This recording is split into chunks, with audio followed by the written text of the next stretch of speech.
Hello, lovers of creepypasta and scary stories. I've got a new batch of genuinely terrifying stories from Reddit for you. Creepy, disturbing, and unexplained, at least if you believe the authors. This time the thread is pretty fresh. And if you compare it to the previous video, which you can watch by clicking the hint, you'll notice the difference. Before we begin, don't forget to like the video and subscribe. Alright. Let's go. First story. I've seen quite a few strange things in my life, but most of them can be explained. However, there is one incident I clearly remember, an event that happened right in front of my father, my brother, and me. This experience can be divided into two parts, but for me it's one complete event. This story is a bit long, and I apologize for that, but I think it's worth reading. This happened around 1998. Our family had just moved into an old wooden house on the outskirts of town. The house had a huge backyard surrounded by fences, a wooden fence about 6 feet, 180 centimeters, tall on one side, and chain-link fences about 4.5 feet, 135 centimeters, tall on the other three sides. On one side we had neighbors, that was the side with the wooden fence. Behind the back fence there was a narrow grassy alley with a streetlight, and beyond that, another backyard. Our bedroom was located in a converted glass sunroom at the back of the house. The entire back wall of the room was made of floor-to-ceiling windows facing directly into the backyard. Because there wasn't much room for furniture, my bed was pushed right up against the windows, with the headboard touching the glass. My brother's bed was about 6 to 7 feet, 2 meters, away from mine, with its headboard against the opposite wall and the foot of the bed facing the windows. One night, my brother and I were up late, talking about random things. Suddenly, he went silent. I thought he'd fallen asleep, but then I heard him whispering urgently. I asked what he said. He whispered again, but I couldn't make it out. I said, "Speak louder, I can't hear you." That's when he sharply whispered, "Don't move. And be quiet." He was stiff with tension, staring at the windows, pointing past me toward the backyard, right behind my bed. I quickly sat up and turned around. And that's when I saw it. Right outside the window was a huge dog's head, almost pressed against the glass, as if it were looking directly inside. Between me and this thing there was only a thin pane of glass and about 10 inches, 25 centimeters, of empty space. I screamed. And when I say screamed, I mean I screeched. Not my proudest moment, but I was about 10 years old, so cut me some slack. The creature instantly dropped down below the window, ran to the edge of the yard, jumped over the 4.5-foot chain-link fence, and vanished into the darkness. My father rushed into the room, my mother right behind him. My brother and I tried to explain that something had been staring into our window. My dad went back to his room, grabbed his shotgun, and went out into the yard through the side door. Unfortunately, or maybe fortunately, he didn't find anything. They chalked it up to a nightmare. My brother refused to admit he'd seen anything, so the blame fell entirely on me. I was told to stop imagining things and go back to bed. Typical parent reaction. Later that night, maybe an hour after I begged to sleep in the living room and was refused, I was forced back into the bedroom. My brother and I sat on his bed, shaken and terrified, staring at the windows. And then we saw it again. It was slowly moving along the fence on all fours. The fence only reached about halfway up its shoulders, which showed just how massive it was. It appeared to be sniffing the ground, but the way it moved felt wrong. Suddenly, we heard a loud bang, followed by a blinding flash of light. The creature was thrown sideways, but it didn't slow down at all. It instantly turned, sprinted across the yard, and in a single leap cleared the fence, the alley, and the neighboring yard's fence. That jump had to be at least 15 to 20 feet, 4.5 to 6 meters. It vanished into the darkness. My father ran outside again with the shotgun, but after seeing that, he immediately came back in and slammed the side door shut. He said we needed to leave immediately. We packed up quickly and spent the night in a hotel. My mother still refused to believe what we'd seen, and we stayed in that house for another 6 months. But the incident shook my father so badly that he never wanted to stay there again. The very next day, he told my mom we had to move. She didn't agree at the time, but 6 months later, she finally gave in, and we moved. It's worth mentioning that this happened in coastal Plain, Texas. There are no large wild animals in that region that resemble what we saw. We have stray dogs and coyotes, but nothing even remotely that big. My father swears he fired at the creature from about 15 feet, 4.5 meters, with a 12-gauge shotgun, aiming where vital organs should have been. It just ran away as if nothing had happened. He also said the most terrifying part was seeing it approach the window on 2 legs, slightly hunched but clearly upright. When it reached the window, it straightened up. He said that although it looked like a dog, its body proportions were wrong. It looked more like an extremely muscular man in a dog costume, but he was certain it wasn't a costume. He also noticed that when it pretended to sniff the ground, it was actually watching the windows with its head lowered, as if trying to convince us it was just an animal. The behavior felt deliberate, intelligent, unnatural. Later, I asked my dad why he even went into the backyard if he thought I'd just had a nightmare. He said what alarmed him was how terrified my brother looked. "You were scared, sure, but your brother was pale as a sheet. He couldn't take his eyes off the window. I've never seen him that frightened, and he's not someone who makes things up." That's why my dad grabbed the gun, just in case someone was trying to scare us. But the moment he saw that creature climb the fence and move toward the window, he realized it wasn't human. He said that at that moment, he felt a deep, overwhelming sense of doom. A short comment on this story. This was actually the most popular story in the thread. I won't argue, it's creepy as hell. But honestly, the image that immediately popped into my head was a kangaroo. Yeah, seriously. A massive animal that looks like a dog on all fours, stands upright, jumps insanely high. It kind of fits. I don't know if kangaroos exist in Texas, but zoos do exist, and escapes happen. Have you ever seen kangaroos up close? Some species are absolute terminators. I googled images out of curiosity, and they actually match the description pretty well: huge, muscular, tall, and their heads can vaguely resemble a dog's, especially when they're on all fours. That said, the situation is still terrifying. Especially at night. Especially for kids. Even as an adult, if I saw something like that in the dark, my brain would instantly turn it into a monster.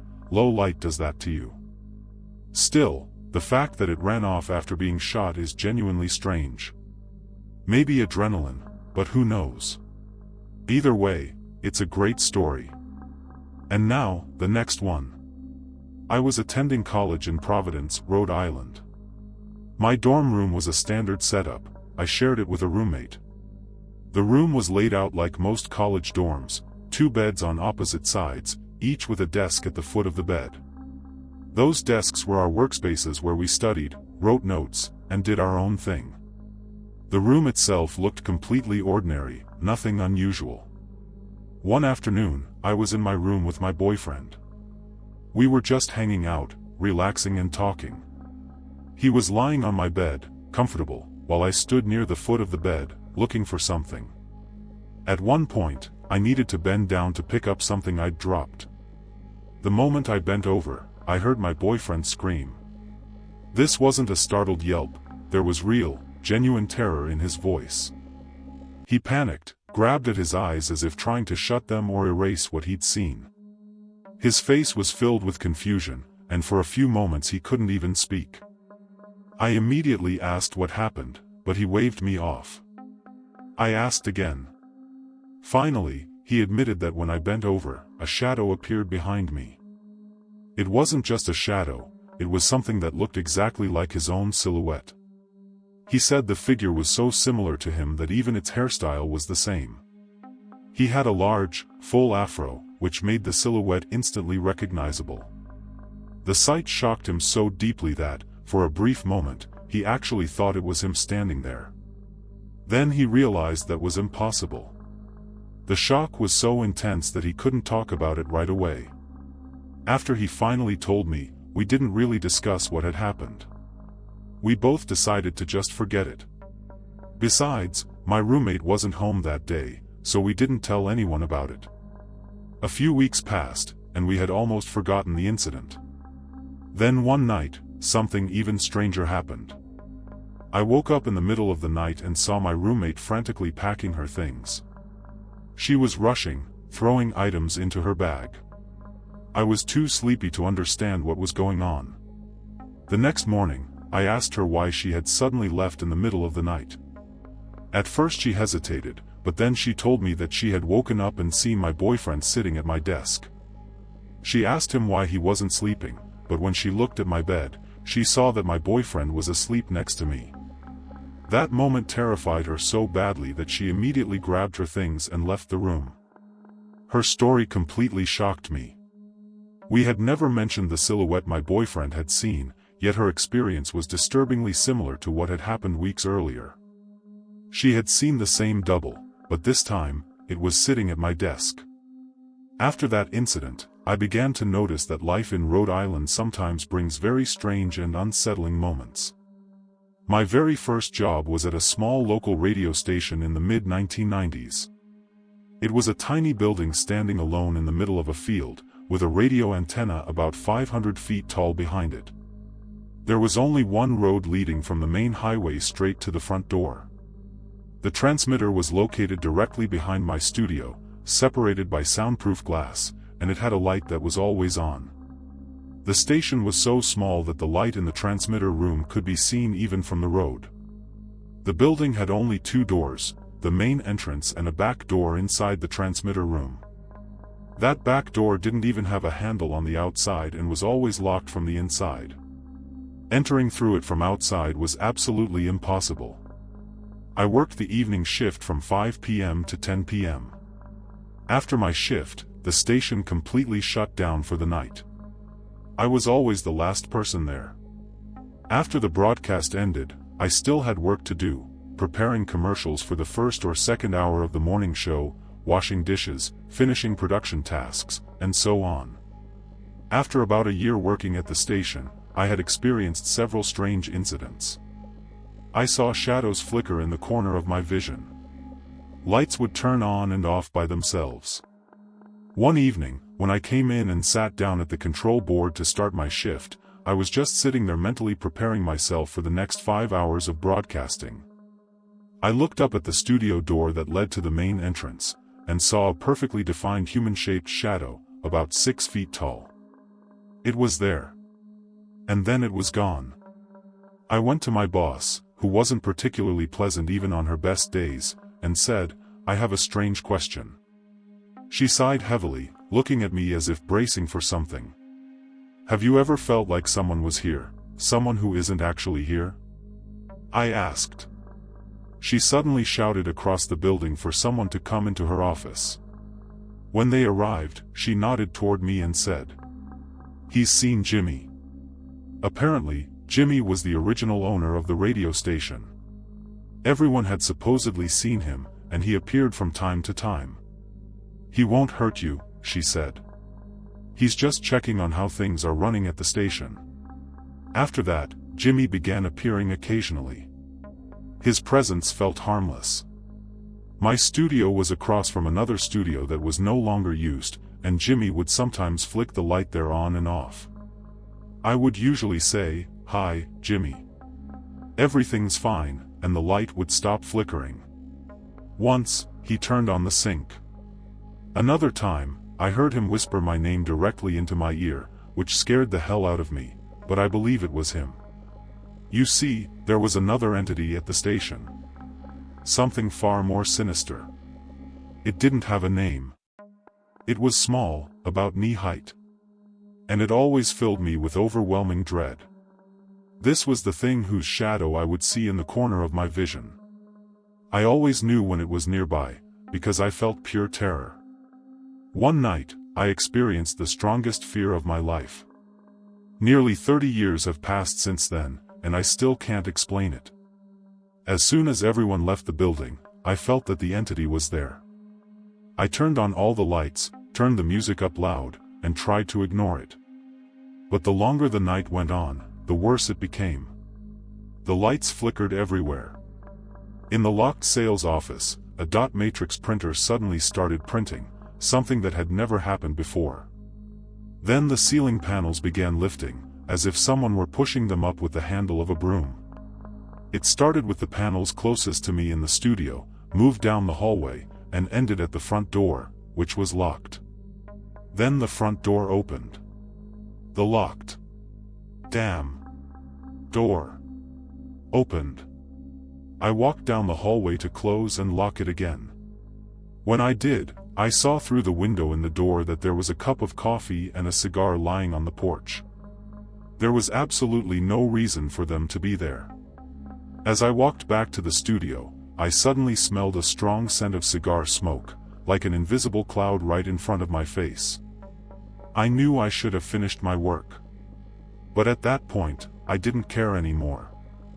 I shut down the broadcast, grabbed my keys, and ran.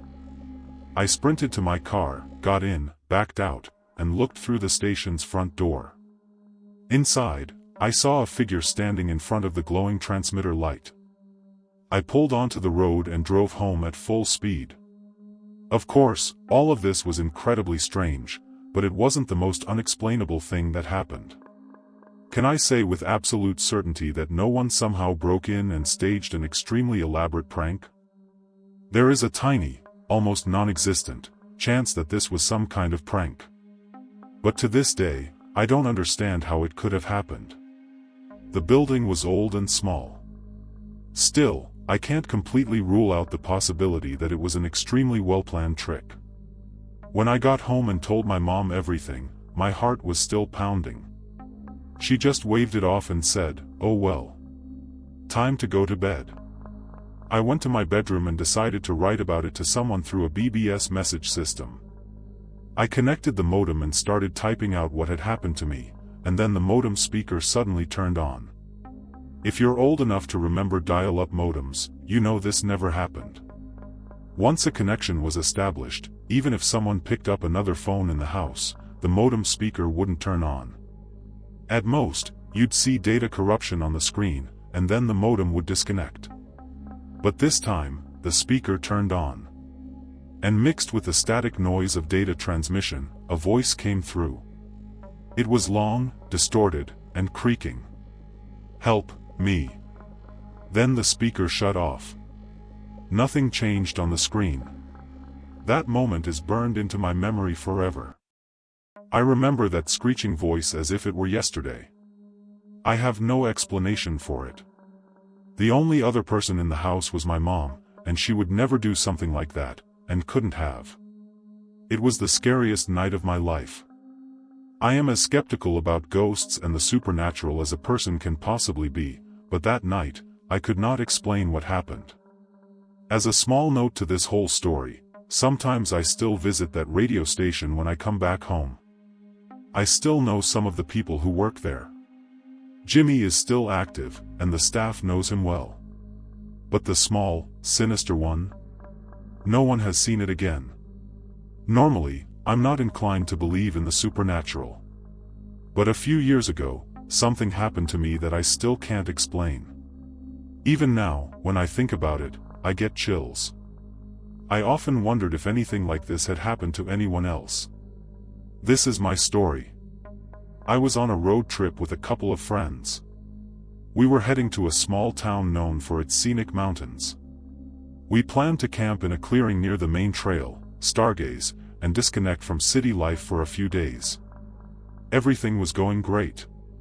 We reached the clearing just before sunset, set up our tents, and lit a campfire. The atmosphere was perfect.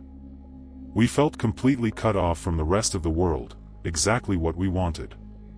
Around midnight, the conversation started to die down, and the forest sank into complete silence, broken only by the occasional crackle of the fire. We were starting to nod off when I suddenly heard something that sounded like faint, distant music.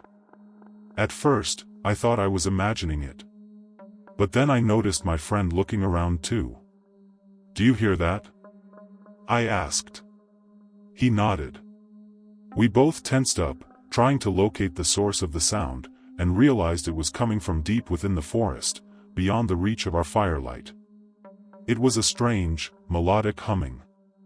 Almost like a lullaby.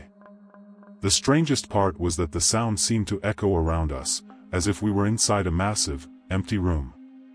We thought maybe other campers nearby had brought a radio or something, but the music didn't sound modern. It didn't resemble any genre I'd ever heard. It was beautiful, mesmerizing, and at the same time, deeply unsettling. We debated whether we should go investigate, but ultimately decided it was a bad idea. It was late, the forest was unfamiliar, and our flashlights weren't strong enough to go far. So we just sat there, listening, hoping it would stop. But it didn't. Instead, it grew louder, as if it were slowly approaching us. Yet we still couldn't see anything beyond the circle of light cast by our campfire. Then something completely unexplainable happened. The fire suddenly began to dim, as if all the warmth had been sucked out of the air. The music became clearer, and sounded like it was coming from every direction at once. My friend whispered, "I think we should go back to the car." He didn't have to say it twice. We grabbed only the essentials, left everything else behind, and hurried onto the trail. As we moved through the darkness, the music seemed to follow us, fading, then growing louder again, as if something were walking behind us at a distance. At one point, I thought I saw movement in the trees, a shadow that didn't match the natural shapes of the forest. My heart was pounding, but I didn't stop. We kept going, forcing ourselves not to look back. Finally, we reached the car.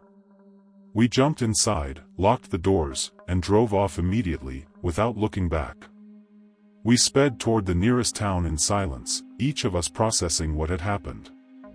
Only once we were safe did I feel the tension slowly release. The next morning, we returned to retrieve our things. The clearing looked exactly the same as we had left it, but something felt different. Even in daylight, I felt like we weren't alone. It was like an invisible presence that couldn't be ignored.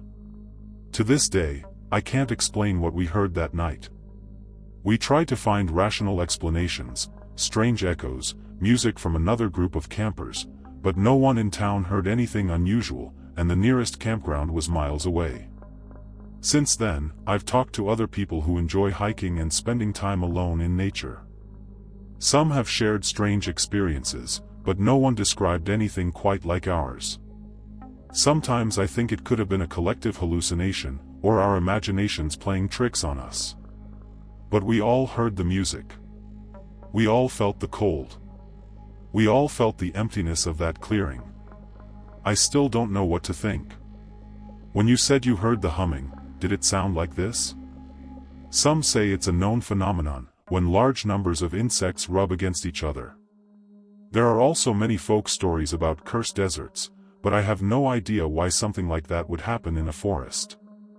The Hat Man is absolutely real. I have a fairly long story about it, if anyone's interested. I wasn't the only one who saw him, and it completely changed my worldview. I used to be a very logical atheist, but after that, I don't even know what to believe anymore. For those who truly want to know, here's the story. When I was about 12 or 13 years old, my brothers and I spent weekends at our father's house. We all slept in the same room on bunk beds. I remember it clearly. My brothers slept on the bottom bunk. That night, I chose the top. It was late, and I was just lying there, watching reruns of Legends of the Hidden Temple on Nickelodeon, when the room suddenly turned ice cold, and a feeling of dread washed over me. Then a hand appeared at the top of the doorway. And behind it, a very tall, dark figure wearing a top hat. It had to bend down just to fit through the doorway. My rational mind told me it was just a bad dream, but it felt far too real to be one. I immediately turned toward the wall and pulled the blanket over my head in a useless attempt to hide, hoping that everything would disappear. Strangely enough, I could still feel its breath on the back of my neck through the blanket. But I wasn't going to come out.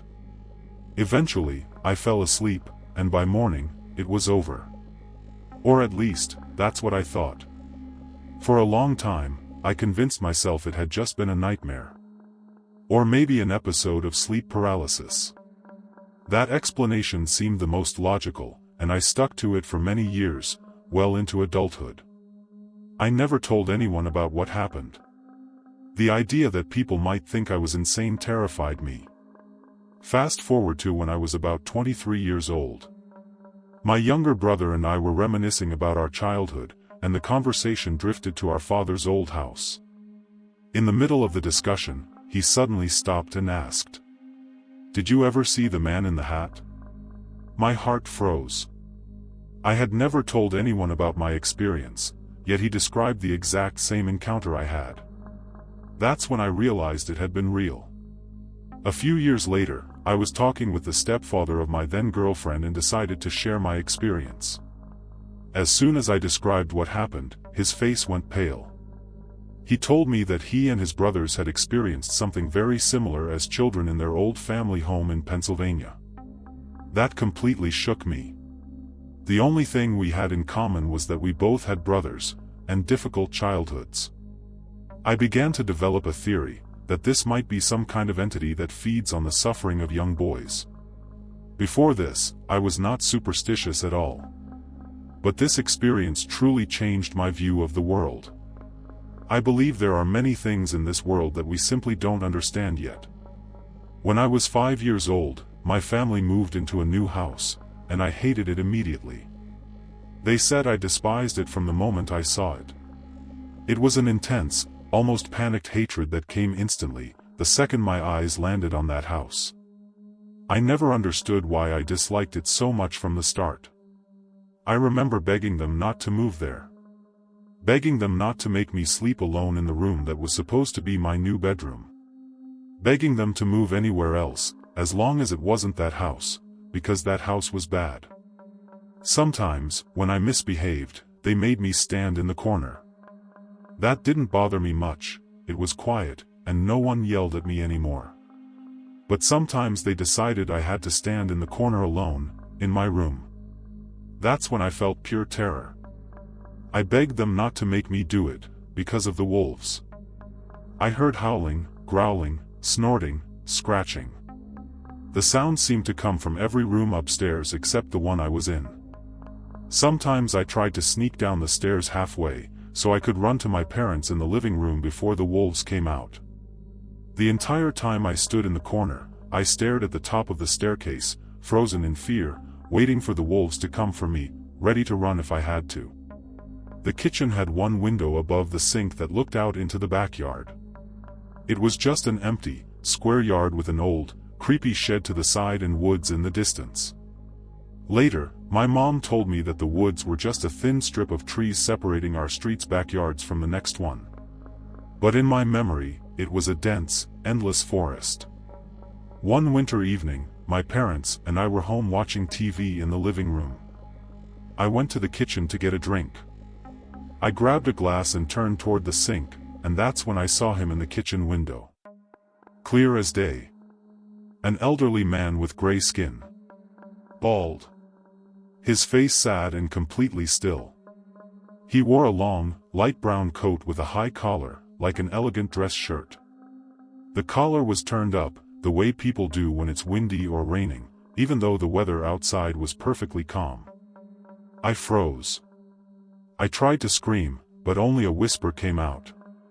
It felt like an eternity, though it probably lasted only a minute. The sad old man stood right outside the window, lit only by the kitchen light, staring straight at me. I stood frozen in the middle of the kitchen, staring back. Again and again, I whispered his presence. Finally, I found my voice and screamed for my mom, still staring at him. When she entered the kitchen, he simply vanished. He didn't step away. He didn't move. It was as if he slowly faded out of existence. My mom saw how terrified I was and asked what happened. All I could say was, "There was a man at the window." There was a man at the window. He was looking at me. My dad came into the kitchen. He picked me up, showed me my reflection, and tried to explain that maybe I had just seen myself. But I didn't believe him. I couldn't have seen my reflection, I was too short. The window was above the sink, and I was below sink height. My dad had to lift me so I could even see myself in the glass. I kept repeating. He was outside. He was right there. He looked sad. He was watching me. My dad went outside to check the yard but found nothing. He came back in, and my parents spent the rest of the evening trying to calm me down. Years later, I told this story to friends while my mom was present. She was shocked that I still remembered every detail of the man's appearance and what happened. She didn't know I had been whispering at the time, I'd never mentioned that before. Then she remembered the other things I hated about that house and asked, "Do you remember the wolves?" I said yes. That's when she told me the truth. They bought the house at a very good price. The seller was a friend who wanted to get rid of it as quickly as possible. It had been her parents' house. Her mother had died suddenly from a fast-moving illness. Later, her father hanged himself in the shed. She just wanted the house gone. My parents were looking for a place at the right time. One of them died upstairs. The other in the shed. I felt something stalking the upstairs, and the shed was in the backyard, where I had seen the sad old man. We lived in that house for less than a year. The kitchen incident must have influenced my parents' feelings about the place. When we moved and looked at new houses, they repeatedly asked me what I thought of them, whether the house felt bad. They chose the house we still live in today because it was the only one that 5-year-old me called good. I was in my bedroom when I saw something stand in front of my window, just standing there. Its head reached the very top of the window. I could only see its silhouette. We stood like that for what felt like forever, until it moved toward the backyard. I carefully crept down the hallway and went out onto the back porch to check if it was someone I knew. I saw nothing in the darkness. I sat down on the porch swing and lit a cigarette. It didn't last long. I noticed movement in the corner of the yard, right by the fence, tall, reaching all the way to the top of it. That thing was about 7 or 8 feet tall, over 2 meters. Very damn tall. It was dressed entirely in black, like a loose robe, with a hood over its head. It took impossibly large steps along the fence and disappeared behind the shed. I panicked. I ran inside and woke up my uncle, aunt, and cousin. They followed me outside, but of course they couldn't see anything. The thing was hidden behind the shed. We all went down onto the porch. My uncle started shouting threats, thinking it was some teenage prank. But the moment he finished yelling, the thing slid out from behind the shed and began walking straight toward us. We all screamed and ran for the screened porch. My aunt dropped my cousin, but I managed to grab him. Looking back, I realized the creature had no face. It was just darkness. We all ran inside. Everyone was yelling, "What was that? What did we just see? Call the police." The police arrived but found nothing. No broken grass. No disturbed weeds. No footprints. They searched the area and found nothing strange. A minute after they left, we were still standing on the back porch in total shock, and then that damn thing appeared again from behind the shed and started walking toward us. This time it came even closer. Most of us were already inside the house. My uncle called the police again. They came back, searched everything once more, found nothing. They were annoyed and told us to stop wasting their time. We never saw the creature again. This happened 15 years ago, at my aunt's house. A few weeks later, I moved away. Last winter, I went back there for the first time in years, and had a severe panic attack when I saw the backyard.